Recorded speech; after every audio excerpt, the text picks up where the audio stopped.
Hey, how's it going, everyone? How you guys doing today, wherever you're from in this world?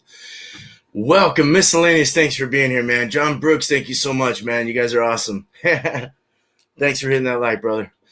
Yeah, it's milkshake time. There's not a whole lot of, I don't want to go over the history because I didn't really find a whole lot of history, except that it kind of came around, it uses the Northeast IPA, New England IPA base, as that's kind of where it derives from. So it started kind of looking at the NE IPA started coming out around 2011, and then they started to kind of about 2015 BJCP started putting the NE IPAs into the books, but the milkshakes are still kind of as a specialty. So it's kind of an interesting thing. I don't know. I thought it was real fun to read about, at least how to make it. It's just interesting. I'm drinking on Apocalypse. Forgot the name of this beer. I haven't had it forever, but it's by 10 Barrel. This is a good beer. Good IPA. Northwest IPA. I guess West Coast, if you want to call it that.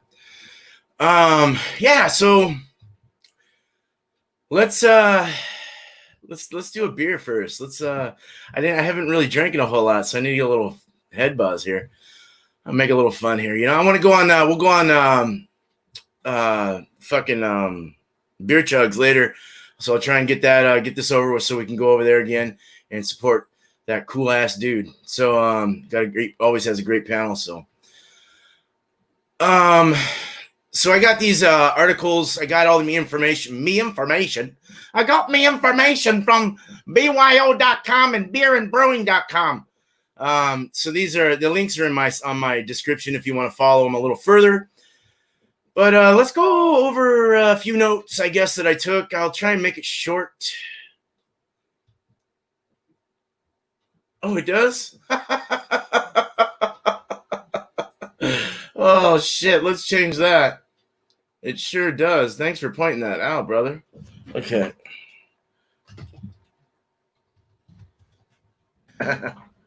Hey, dog, quit licking your balls in there. You can't do that. Oh, something happened. Okay.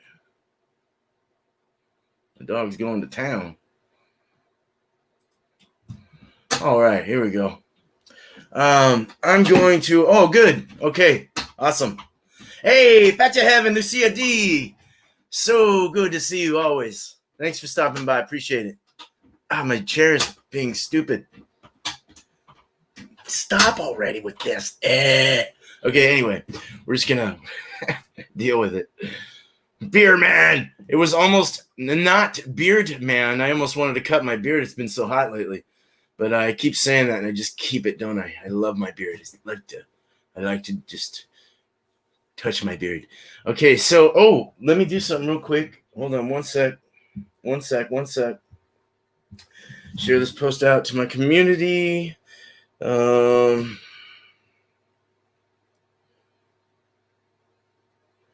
right. Hi. Whoa, hey. Okay.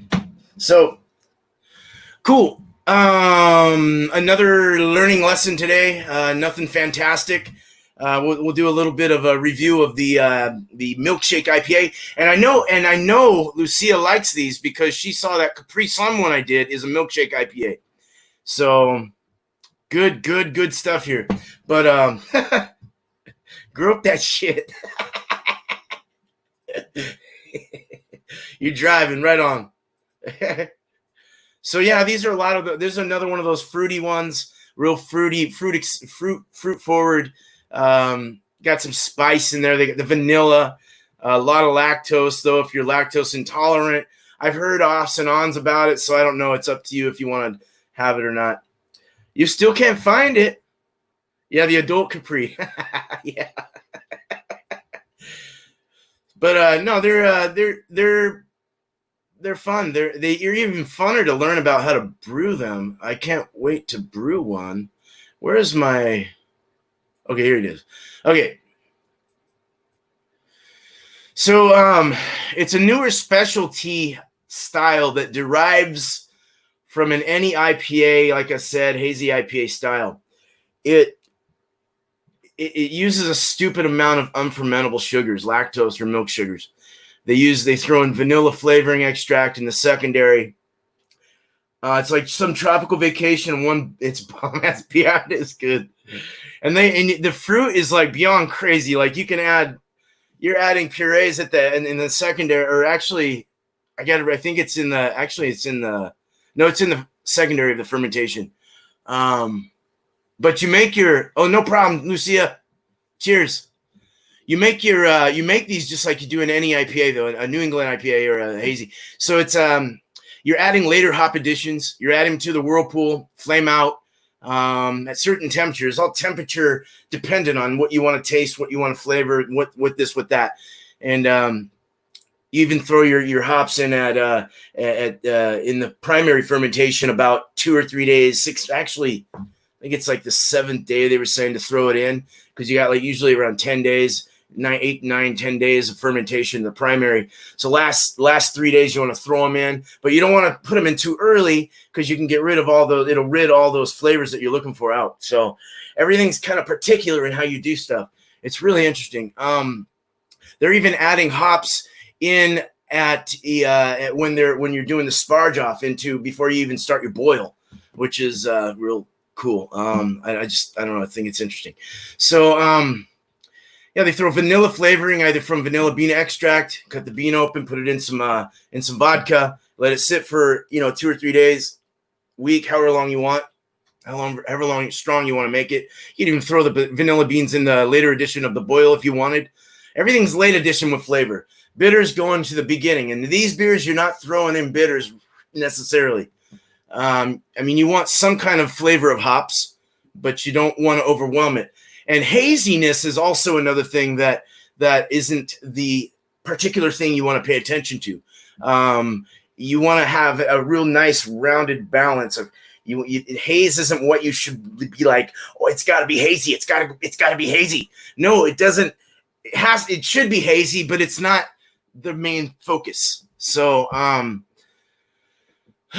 okay. So they use the fruit purees. They come in like in cans, or in like you can get them in jar form, or however they sell them. But they're usually sterilized during the canning process, so they don't spoil. So you can easily put those in your secondary without spoiling your beer. But anyway, these beers are meaty. They're thick with a medium full body and a smooth mouthfeel. The NE IPA started showing itself, like I said, 2011. The Alchemist began canning Heady Topper. But it wasn't until after 2015 when the Beer Judge Certification Program, BJCP, style guidelines were released, and it became really popular. The Milkshake followed soon after. Ever since Tired Hands Ardmore, Pennsylvania, and Omnipolo out of Stockholm, Sweden, put the Milkshake IPA on the map, the brewing industry has seen a heaping amount of new creativity in the whack-ass pastry dessert-inspired beauties that they are. And they're whack, but they're so delicious. The specialty IPA, which is what it's called, requires creativity. Definitely a creative beer. You can go off the hook with it. I already have a recipe in mind. I'm going to go off of a hazy IPA idea. We'll go over that, though. It's a beer that is created to taste like our favorite treats, which is why it's so fun to create and enjoy. The base of this beer is the only control, as you can split up these bases into other fermenters and add fruits. And you can basically create a base, split it up, and make several different ones and flavor them differently. All of them usually have like vanilla and spices and lactose, but you can put any fruit you want into them. And you do that in the secondary, so you get your full-on flavor. Arcade, cheers! All right, thank you for being here. I appreciate it. These are very fun. I cannot wait to try my very own once this happens. But so you can split these into fermenters and add a certain character, flavor, different fruit, etc. Each whatever I said that. Pre or post fermentation additions of hops, adjuncts, purees are steps used in making this type of beer. contact times and temperatures and compounding flavors through step additions, adding them at certain various temperatures and times at the last of the boil, getting all these flavors through, make them the fruitiest beer ever. They're just so good. Examples of fun flavors can consist of peanut butter and banana milkshake or mint chocolate chip ice cream milkshake, which sounds fucking good. Totally fun and enjoyable. Beer hounds, what's up? All right, man. Welcome. They are far and few between down here, but love them. Yeah. I am definitely going to have to give you a teaser of when I start making these. So when making these, you don't want to push like you said, I said this earlier, but the IBU is too high. It's not, you don't want to go too high on the IBUs, the bitterness. You don't want that bitterness, but you want to know that the hops are there. You want to know that you got this well-rounded fruitiness, but you also want to know it's an IPA. No more than 50 IBUs in the kettle edition side. On the hot side, most is thrown in the whirlpool, giving you more character and aromas. A very large amount of dry hopping is involved. You still want to know it's an IPA. Exactly. Hey, Smokey, cheers. All right, man. Cheers, man. Welcome. Yeah, you got to have that hoppiness, the aroma, the flavor of the hops. And you want to use the newer varieties, the things that are being used in a lot of these hazies with a lot of the fruit varietal, the smells that are coming out of those kind of hop varietals. You want the fruity, you want the citrus. You don't want to you want to kind of stay away from the piney or the herbal or weirdness or shit like that. You can chop up the fruits. You could play around with this. You can throw in puree and you can chop up fruits in different slicing methods or whatever you want and put them at different temperatures to get certain flavors that you're looking for. The one we're going to do tonight is a roasted coconut peach, is what I was thinking I would do. So, and we'll make this, of course, on air real soon. So, yeah. So it says, try chopping the fruits using whole pieces of fruit, mix and match, and experiment. That is all you got to do with these specialty IPAs. But these ingredients have to add them during post-fermentation, after the primary, in the secondary, after the beer has finished its primary. Brewing this specialty beer style is a license to have fun, no doubt. Let's try one. Got my everything glass. And we're going to do... I have two from the same company because they also can be hard to find, which is, I think, why I like them even more. Right now, what I want to do is slam my beer.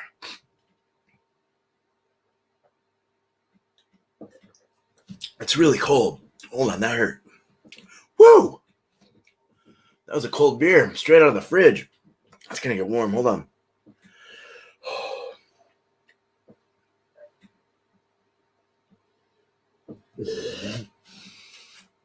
It's fucking cold.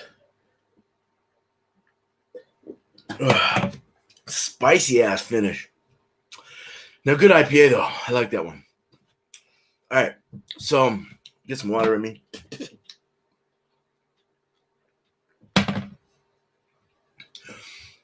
All right, so what we have here is it's one by Riverbend. It was a $3.95 beer. I got it over at. I gotta credit them. Awesome dude. Him and his wife are awesome people. Bridge and Tunnel in Astoria, Oregon is one of the bottle shops that I like to go to, and I got it there.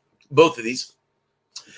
So Life's a Peach and Then You Die. It's a peach milkshake IPA. It's what inspired me to want to do the coconut peach one tonight. It's a 7%. Served in a pint. 65 IBUs. This has a little more bitterness than what I just said. So we'll have to see how that works out. 7/10/2019. This is a very... Let's see. No, this is old. This is very old. I didn't get this at Bridge and Tunnel. I got this at Wine and Beer House. I just remembered that. I got it at Wine and Beer House in Seaside, south of me. So it's about a year old, man. What the hell? That's not right. It just made my head discombobulate and jump off of its neck, and I didn't even pay attention to it. Pay attention to your dates, yo. But I guess it's okay though, because it's not as hoppy. And with 65 IBUs, you can shelf life that a little longer before the hops actually rid themselves, because you're really only wanting like 22 to 40 IBUs maybe in this thing. So that might actually be okay. Might be all right. It's definitely, Jesus, this is meaty looking, man. Pulpy. It's two-finger head. That smell. This definitely peach. It's got other things as well, but definitely peach forward. You can smell like the however they doused it in the secondary with peach. If it was fresher, I bet I'd smell more peach though. Honestly, I'm not getting a big peach burst. Almost a year old, about 8 months old, 8 or 9 months, 9 months, 9 months. Yeah, no, yeah, 11 and a half months old. Like, yeah, exactly. But like I said, when you're shelf lifing, usually you're going to shelf life a higher alcohol beer, but you're going to hop the crap out of that. By the time you drink it, you're going to have the IBUs at a point where you want them for that particular style by the time you actually drink it a year or two down the road. So if you're going to shelf life, over hop a bit, it's okay to be a little unbalanced. There's not even a BUGU on these things, a bitterness unit, gravity unit ratio for balance. There's nothing. So, yeah, I get a slight, like a light bread or something like that coming out of the malts. A lot of these are using two-row malts. You can use other malts as well, but Marisada is also a good one. I get the peach, though. Peach is really rough, but it doesn't come through that well. White head, a soapy head, went down quick, fast retention. Retention is not very good. It's a medium rising bubble through all the thickness that it looks like a full-bodied beer. It's kind of pulpy. It's got like all kinds of floaties going on, suspended yeast, suspended fruit, puree, this, that, whatever's going on. It's thick. Cool. All right, let's drink it.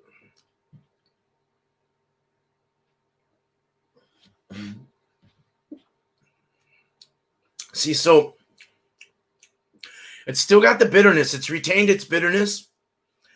It may not be exactly 65 IBUs anymore, being that it is almost a year old, but it did retain that bitterness.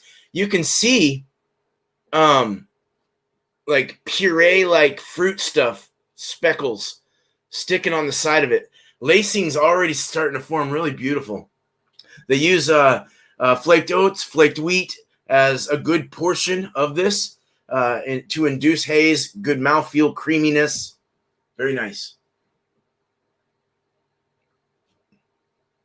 Citra you see everywhere. This one, this has got a real smooth. Blake, how you doing? Cheers, bro. All right, man. Thank you for being here, man. This is smooth, creamy at first, and all the way through, all the way over your palate, your mouth, your tongue, everything smooth, and then you get that nice little kind of a sweet, like almost like a tart sweet peach. It tastes like a ripe peach, but it's got like kind of a sour or like a tartness to it, as if it were a fresh, almost like green, just turning ripe. I don't know. It's got like kind of that feel to it. Thick in the mouth, kind of a medium. The body is more of like a kind of a medium full body. Kind of a medium fast finish, a medium long finish. Kind of lets you feel it. It's tasty towards the back. It's real nice. Kind of chalky on the sides, pulpy on the tongue, sweet. You get a little vanilla in there from the it's kind of mixed well. Seems like the hops are kind of mixed well. I would say out of 5 on this one, 5 hops, I'll give this a 4.25. It was a pretty good beer. I'm going to drink that one. Not too much alcohol. It's pretty nice. I like that. Not too boozy.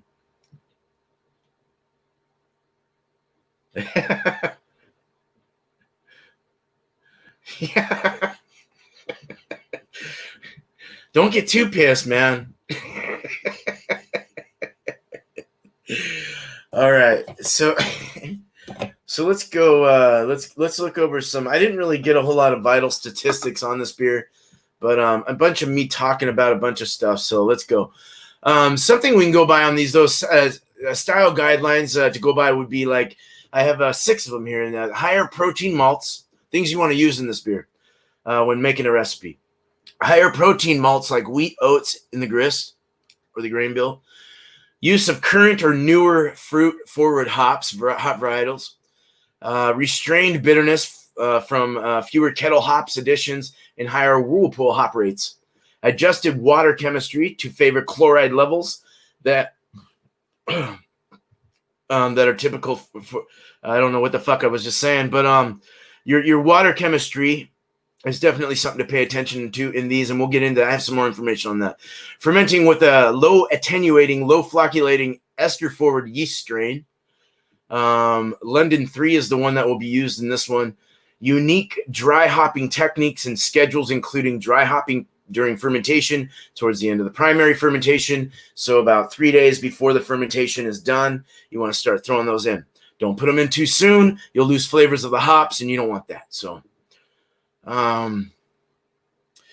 note to this, haziness and turbidity should not be considered the primary characteristic. And I said this earlier, as the appearance. Haziness and turbidity, turbidness, craziness going on inside the beer. Liftiness. It should not be considered the primary characteristic, as the appearance is basically a byproduct of the way the beer is designed and brewed. It shouldn't be a goal for the style, so to say. The hazy... Oh, something was delivered to me. The hazy... I better turn that off. Hold on. Stupid phone. The hazy appearance seems to be naturally linked to the style, so keeping a goal primarily hazy is considered by some brewers, most brewers. The uniqueness of the style comes from the combination of all techniques and characteristics used. What's my go-to? I'm an IPA guy. I've been getting into I really like the hazies. I like the New Englands a lot. I do like West Coast IPAs quite a bit. I even like the what they call the Northwest IPAs. I don't know if you've heard of those. They're a little more maltier and a little less bitter in the finish, a little more balanced. Everything kind of seems to be more West Coast IPA though. So I like those. I even like a good American IPA, 6.5 and up. I like a 6.5 to a 7.5 beer when I drink. So even I have to session it out at like a 4.5 to 5.5 on my ABVs and stuff. So I can sit here and not get too drunk and fall off my chair and hit my fucking head open, bust my head open, like I almost did New Year's Eve. So a little knowledge here, a little knowledge dropping on you guys. Since so wheats and oats for balance. Let's go here. Base malt, similar to an American IPA, consist of 2-row, which we're going to use tonight, or Pilsen malt, and sometimes British malts like Maris Otter, Pearl, or Golden Promise. Specialty malts use high protein malts like wheat and oats for balance and mouthfeel, as well as a greater haze stability, since the malt polyphenols from these high protein malts serve as a binding point for hops polyphenols. The malt polyphenols keep hop polyphenols from dropping out of suspension, giving it a hazy look. Polyphenols are micronutrients that we get through certain plant-based foods. They're packed with antioxidants and potential health benefits. Kind of interesting. Hey, man, love you too, Smokey. Cheers. Thank you, brother. Awesome. What's been in my fridge lately? IPAs. No, I have a lot of stuff. I have a lot of stuff that I still need to review. But I'll usually get the variety pack at the store, grocery store, or if I do singles of mainly like IPAs, I might get like a brown or a porter sometimes, or a stout, just to kind of get something else. It's fun to drink a porter sometimes at night. I like porters. They have like this American porters though. I like the American porters. A little hoppier, a little more crispier. They kind of burn your throat a little, but it's in a good way. I don't know. I like it. I've done some in the past, and I do need to. I would like to at least throw some of those in. So I might do like a premiered one or something, where I can still kind of edit, just put up things, not really edit what I'm doing, what I'm saying about the beer. But hops, contemporary would be the word for newer hops. The nowadays hops, the hops that are used now, more fruit forward varietals with tropical fruit and citrus rather than piney, resiny, and dank varietals. You can use Citra, which is lime, grapefruit, bright orange, mango, lychee, gooseberry. Amarillo, which is floral, tropical, citrus like lemon, orange, grapefruit. Simcoe has fruity, earthy notes of berry, apricot, as some of you say. I think Bumpy says apricot. Passion fruit, citrus, also pine and woodsy, which I guess a little pinch of that wouldn't be bad. Mosaic is mango, lemon, citrus, earthy, pine. Another one of those. Tropical fruit, herbal, stone fruit. Then you got Galaxy, aromas, flavors of passion fruit, clean citrus, and peach. Then you got Eldorado, tropical fruit, pear, watermelon, stone fruit. So you can kind of see where I'm going. Citra, Amarillo, Simcoe, Mosaic, Galaxy, Eldorado. And you can use all these in this IPA if you really wanted to get complex. I'll probably use about 3 of them and just kind of, try and get – I like to go simple. So, I like Anchor, and they make a great porter. You are right there. They do. That's a great porter, man. I do agree. Victory at Sea has been my neck. Nice. That's the that's the Victory. Is that the stout? So correct me if I'm wrong. I know it was a stout, but I can't remember who the company was. So typically below 65 to 70 IBUs. Okay, so this is all right. I kind of underestimated that one. With 30 to 50% of the hops still being added on the hot side towards the end, of course, using huge Whirlpool hop additions. So what you do is you basically you have your boil, you're rolling them, you're rolling your boil, boom, boom, boom for 75 minutes. Actually, is what I'll probably do on this one. I guess you could do 60, but usually it's 60. 75 minutes. Rolling boil, and then you add maybe at right when the flame is out, still at that boiling temperature, put some in, and then whirlpool down to 180 degrees or so, get it down to that, and then put some more in. Just throw them in steps though. As it starts to get a little cooler, throw in another a little bit, another little bit, and then once it's cool enough to pitch into or to put into your fermentation tank, you add your yeast, English 3, London 3, and then you add some more hops towards the 7th day or so of primary fermentation, and then you go and you add your dry hop addition, and your puree and your vanilla all at the end. So you're getting this burst of. You can see where the freshness is really key here. Drinking a good fresh beer like this needs fresh. You've got to have this probably within a month. Keep it cold at least, drink it cold, 40, 45 degrees, that it's made with puree and juices. So it can get spoily and rotty real quick if you don't take care of it. So they say it's a porter. Oh, must be a robust porter then or something. So 0.77 to 0.9 ounces per gallon in the Whirlpool, typically in 2 to 3 additions over a 45 to 60 minute period. You don't want to go over 60 minutes, though, is what I was reading. Hop utilization from Whirlpool additions, every case is different based on time and temperatures. Utilizations can range from 5 to 50% for hops added during the Whirlpool. The biggest concern with long Whirlpools, and this is that answer, is the conversion of methylmethionine (SMM) to dimethyl sulfides (DMS), or the cooked corn flavor. After boiling is complete, or vegetal flavors. After boiling is complete and before crashing to fermentation temps. Water chemistry. Here's some water information I was going over earlier. Any IPAs, New England IPAs require, and this is an NE IPA. This has nothing to, not with the milkshake, so to say. Any IPAs require a higher chloride level. Most New England IPAs target a ratio of 1 to 3 to 1 of chloride to sulfate, which typically is the opposite of West Coast IPAs. Total chloride and sulfate amounts vary widely from brewery to brewery, based on your water, whatever you have going on, how if you filter your beer, if you can do an RO, reverse osmosis, and add all your minerals from the beginning up, fresh. So I'm actually gonna get a reverse osmosis, but a remineralizing filter that will remineralize it and give it all the things that it needs, and give it kind of that sparklets kind of clean water feel. So hoping that'll work out for me. 150 to 175 ppm chlorides and wait, what the fuck was I saying here? Never mind on that one.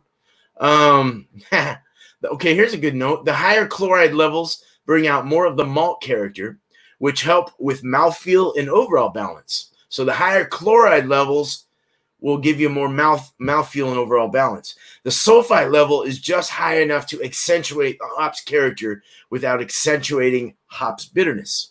So they would the sulfate would have to. The sulfate level is just high enough to accentuate the hops character.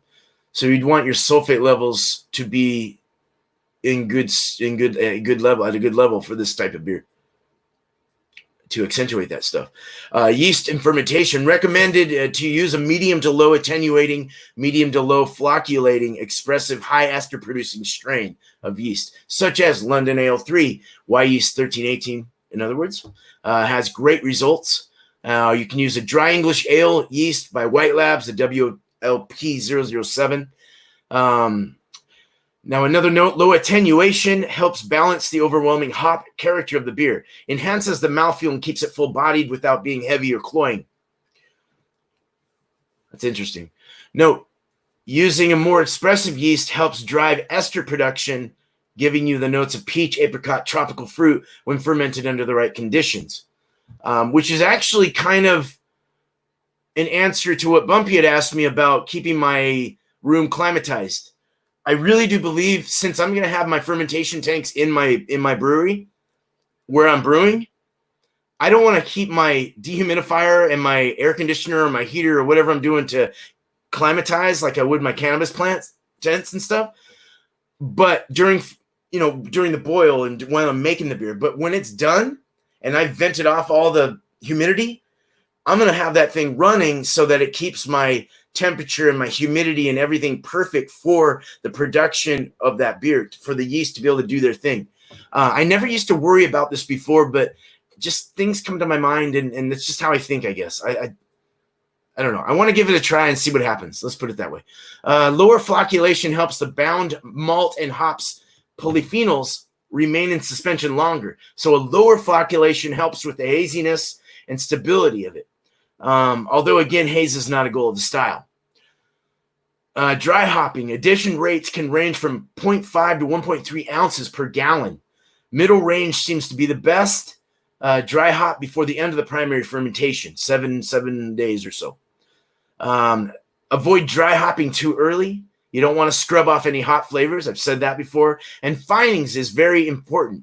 Do not add Irish moss. Do not add Whirlfloc. Kind of actually the same thing. Whirlfloc's actually made from Irish moss, but they're clearing agents. They're clearing finings, and they clear up the proteins. You don't want that. You want to keep everything right where it is. So I'm gonna do another beer. I want to do another one, but no, let's do the recipe because I'm still drinking this. Damn it! I'm gonna talk with you guys for a little bit, drink this beer down, and then we'll get into a recipe. We're at 34 minutes. I kind of want to get this going, so maybe hopefully I'll have time to do a second one.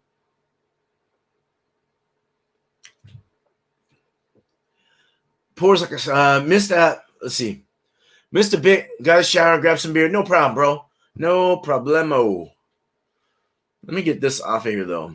I'm going to make this beer quick. It is a fairly quick beer to make. It's not a very hard one. So, it really, I mean, it's not, it doesn't seem very hard. I mean, I've never made one. It doesn't seem, it's understandable. When I read it, I was like, yeah, I brewed before, so I kind of understand how the process goes, but it didn't seem like it was a very difficult beer to make.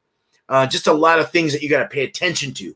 So if you're drunk making this beer, you might not want to get too drunk. You might miss some steps. And I'm known to get drunk during my, you might see me get drunk during me making beer. Hopefully I don't screw up. But you can chug a year-old milkshake.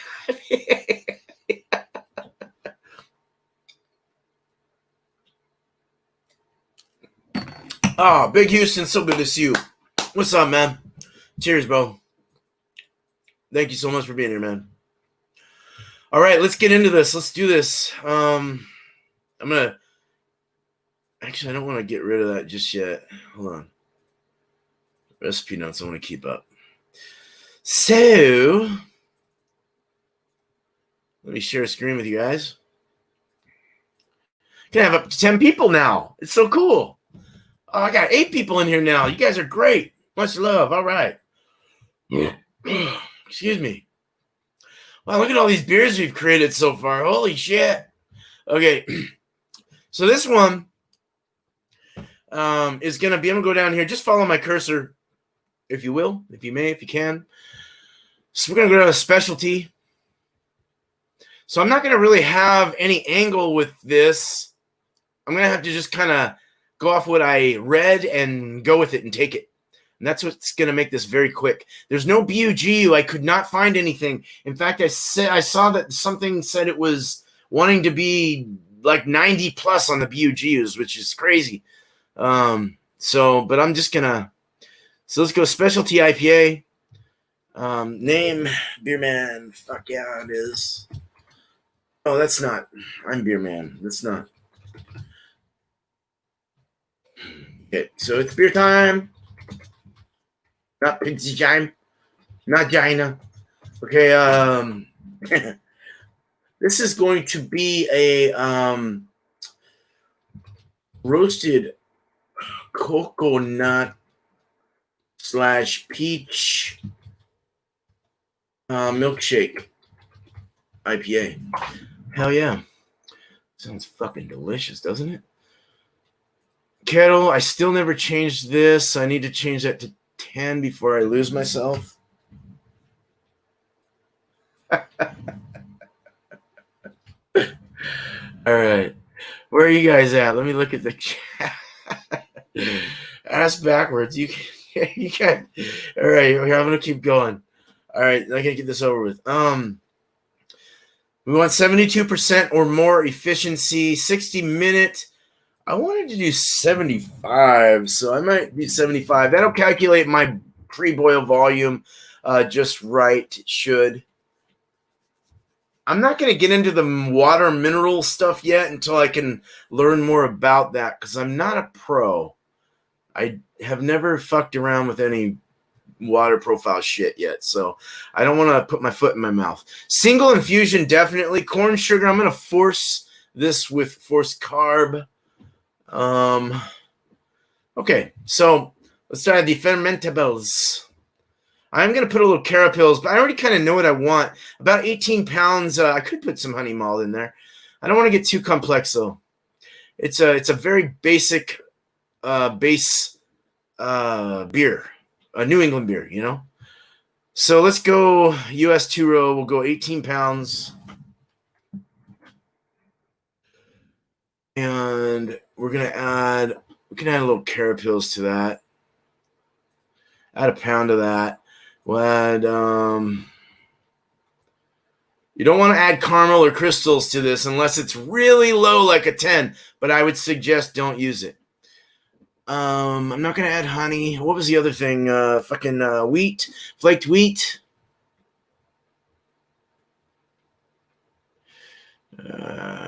oats, flaked oats.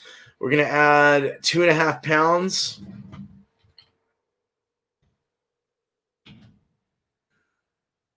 And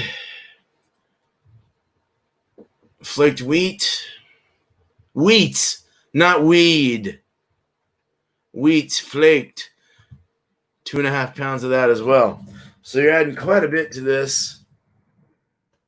Give it that nice, smooth creaminess that you want. Good fluffy head with the dextrin, carapils. We're at right now. We're at a 6.2, which is actually decent. You know, we could go a little more on everything actually if we wanted to boost it up a bit, which I could definitely do.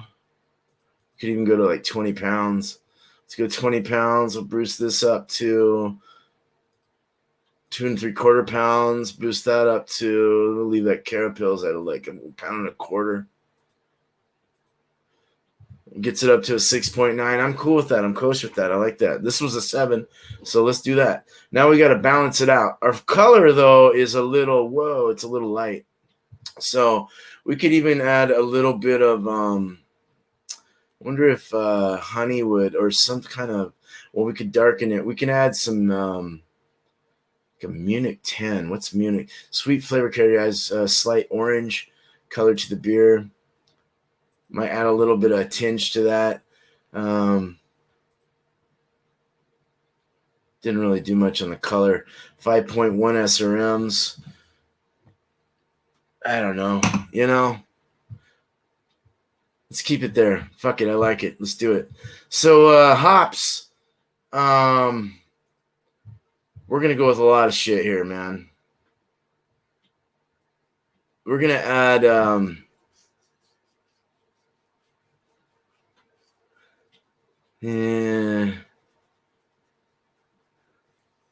let's see.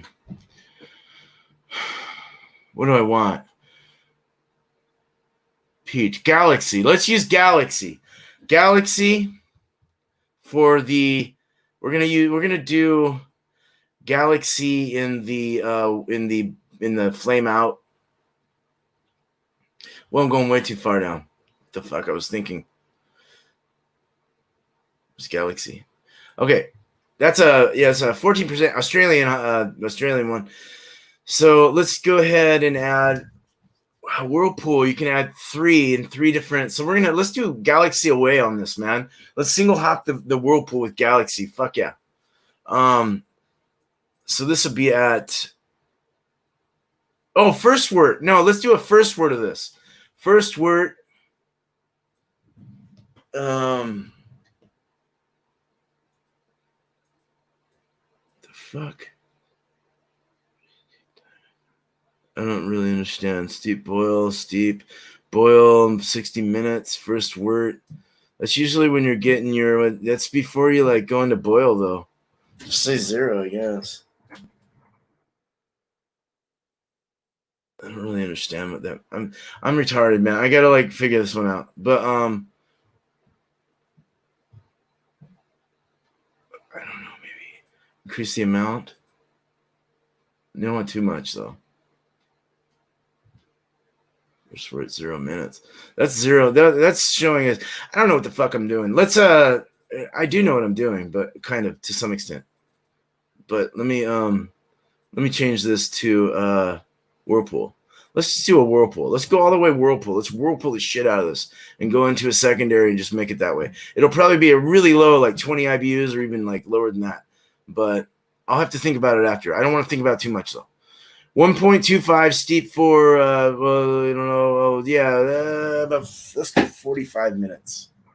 45 minutes. And so we'll add another Galaxy. And another ounce of that at the Whirlpool at 30 minutes.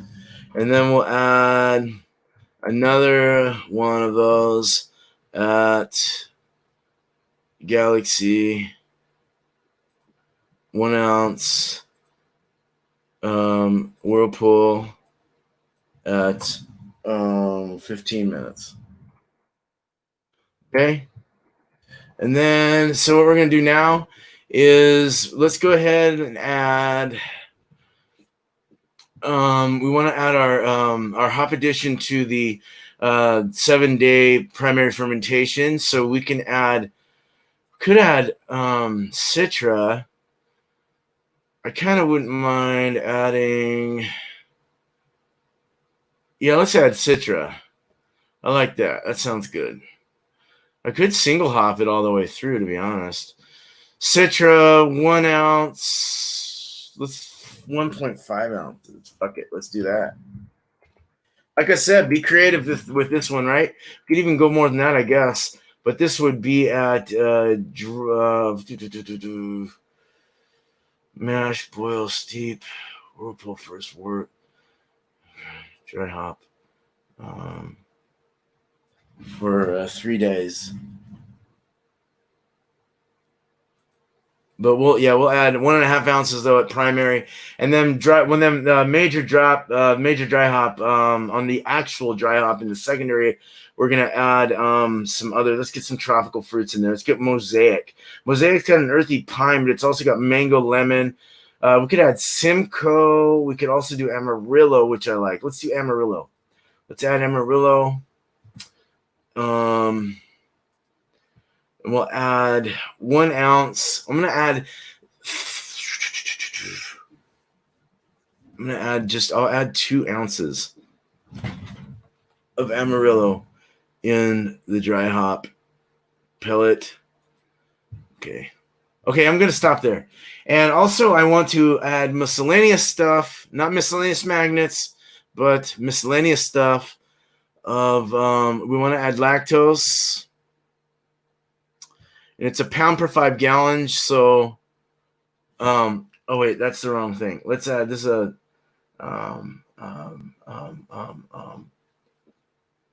Fuck.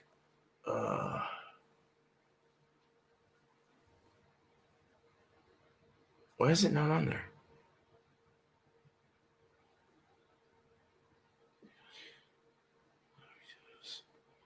Well, fuck. You want to add lactose? Was it on there at fermentables?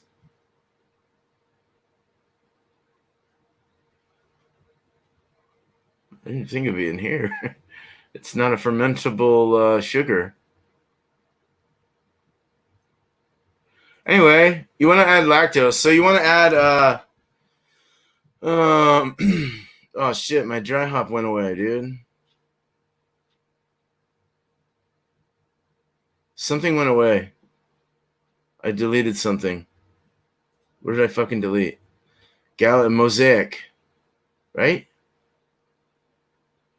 Simcoe. What the fuck did I use, dude?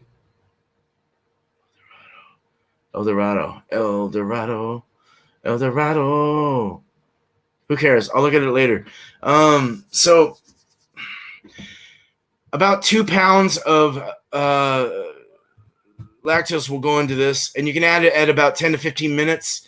I'm gonna do a later edition on that. I don't know why I can't find it. Some should be somewhere. But you also want to add. Do they have? Hold on. Purees and all that shit. They just have juices and shit. Organic juice. I don't know, but also it's not going to be on here, but I'll add it later or whatever. But we're going to add puree, just straight puree, probably a can of it, a big can, like a $25 worth can, right in the secondary. Throw it in there, and also the vanilla. I'm going to put that in and make my own in some vodka, in about a 1/4 cup of vodka, and you let it sit there for maybe anywhere from 24 hours to 3-4 days, a week, however long you want to do it to make it stronger. You let it stay longer, and you just throw that right in there, and hopefully you don't get too much of a boozy vodka likeness to it, but that should add the peachiness I'm looking for. And also I want to add the coconut, the roasted coconut. Here, I'm done with it. Let's add the yeast, and the roasted coconut's going to go in the secondary as well with the peach. And I will actually put that in the oven or find some roasted coconut that's already done for me. I don't know. But the yeast, I'm going to do a London. I got to hurry up. London. I don't have time to do another beer. That's okay, though. I'll drink it on Beer Chugs. London Ale 3, and I'm going to add 2 packages. I might actually add 1 and do a starter or something like that. But we'll add that. We're good. No Irish Moss. Yes. Nope. Nothing like that. We good. All right. I created my first roasted coconut peach fucking milkshake IPA, and I'll add the other shit later. I do know what I'm going to add, so I won't forget. All right. Cool. You can make a low carb beer. You can. It's all based on. It's a lighter grain bill, of course. And then with the lighter beer, you're also going to use lighter alpha acids, alpha acid hops throughout the whole boil. Yeah, and I'm sure there's other things you can do to make them lower carbon. I need to look into that, actually. Thank you for mentioning that. Actually, that's a good thought. Maybe I'll do something light next week. Maybe a light IPA or something like that. Oh, okay. No link. Okay, good. Awesome. Thanks, brother. Appreciate it. Well, cool. I'm gonna stop with this though, beer. I'm not gonna do the other one, but I'll show you it. I've actually done it before on a review. You might be able to find it. Oh shit! This thing is so tiny. This is the Hawaiian Crunk. It's by the same company. It's also a 7%. It's a passion orange and guava milkshake IPA. Let's drink it now. Fuck it.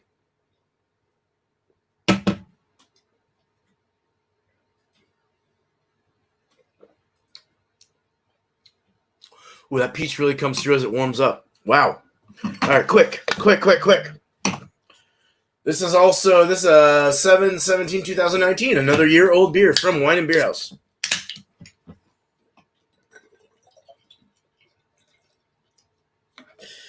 We're dripping everywhere here. I hate that shit when that happens. It really pisses me off. I still have some left in my other, but that's fine. So, fingerhead, same kind of look as the other one. Pulpy, opaque, can't see through it. Hazy, juicy, puree-like, holy shit. Just under a fingerhead. A white, nice, off-whitish head, kind of a orange tinge to it. It has an orange juice look to it. You get the passion fruit, all right. That comes through, but it would be fresh. If it was fresher, this would come out better. Much better. This is so more malt forward. I'm getting more maltiness than I am the actual fruit. But you do get the fruit. You do get the guava, passion orange. Orange. Yeah, I do get orange. A little guava, like a watermelon-y kind of smell or something like that. That's good. Why don't they pull that ish? I know. Hey, no, honestly, Wine and Beer House has been struggling a little bit. I don't want to say that too loudly, even though I just said it out loud to the live. But I do want to say, not struggling, but I want to definitely promote them. If you guys come out, if anyone is out in this area, go to Wine and Beer House. This COVID thing really screwed that shit up. So, and I love Jeff so much. That guy's so cool. Very good dude. So, right on. Like I said, it kind of rid it out itself, but you do get the guava, like a little watermelon, melon, passion. You get a little orange. You get the orange kick in there. It's nice. A little bit malty, a little bit crispy, citrus forward, fruity citrus forward, thick, nice medium, full, almost pushing full body. Finishes long, bit long, medium long, and kind of dry in the back and chalky on the sides of the tongue. Really nice and juice forward beer. Out of 5 hops, I'll give this again 4.25. Same people, same beer, same year. So why not? But really is not a bad beer. Good lacing already starting on that. Nice. I like it. So, well, thank you guys. I'm going to get over there. Let's go to Beer Chugs. I'm trying to get on his panel. Hopefully he's okay. I think he just put the link up. Oh, man, not yet. Not yet. But we'll go ahead and get off here. We're almost at an hour. I like to keep it at an hour. I really, really, really appreciate you guys being here to support this little time. Hopefully, if there's things that I've said that might be wrong or whatever, please correct me in the comments down below. And please don't forget to hit that like button and share this out to your communities if you can, if you will, if you may. You guys have a wonderful day, night, day, wherever you're from in this world. I'm out of here, and next week we're gonna do a light IPA, a session IPA. I'm on the IPAs right now, so right on. Cheers. Much love, guys.